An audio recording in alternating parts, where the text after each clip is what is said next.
একসময় সবুজ পাহাড়ের মাঝখানে অবস্থিত একটি ছোট্ট গ্রামে স্যাম নামে একটি কৌতূহলী ছোট্ট ছেলে বাস করত।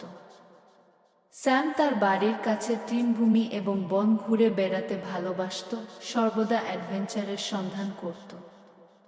এক রৌদ্রোজ্জ্বল সকালে যখন সে বনের ধারে ঘুরে বেড়াচ্ছিল, তখন সে একটি মৃদু শব্দ শুনতে পেল। শব্দের পর সে নরম সাদা পশম এবং উজ্জ্বল কৌতূহলী চোখ বিশিষ্ট একটি ছোট ছাগল দেখতে পেল।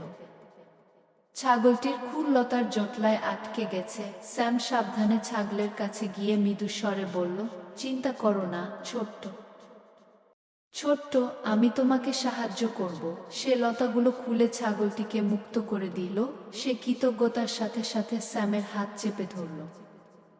সেই দিন থেকে ছাগলটি, যার নাম স্যাম বাবু রেখেছিল, তার নিত্যসঙ্গী হয়ে উঠল।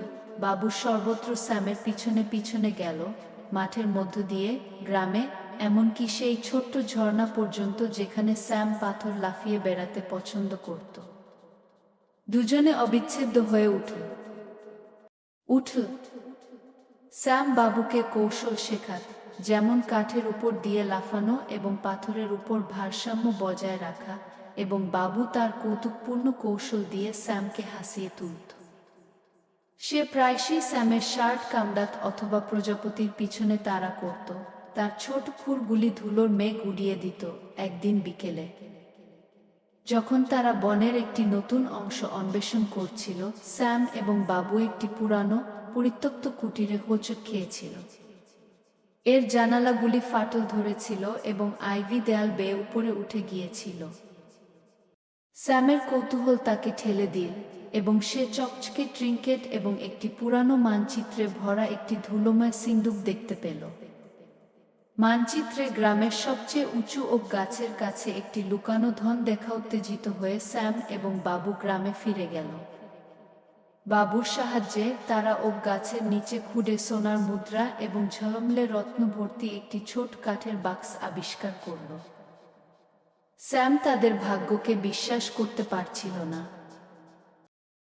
সে গ্রামবাসীদের সাথে ধন ভাগ করে নেওয়ার সিদ্ধান্ত নিল, যারা এটি ব্যবহার করে একটি নতুন স্কুল তৈরি করেছিল এবং পুরাতন সেতুটি মেরামত করেছিল। সেই দিন থেকে স্যাম এবং বাবুকে বীর হিসেবে প্রশংসা করা হয়েছিল।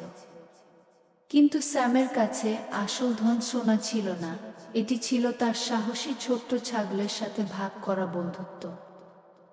একসাথে তারা তাদের ছোট্ট পৃথিবীর জাদু অন্বেষণ, স্বপ্ন এবং আবিষ্কার করতে থাকে, একের পর এক অভিযান।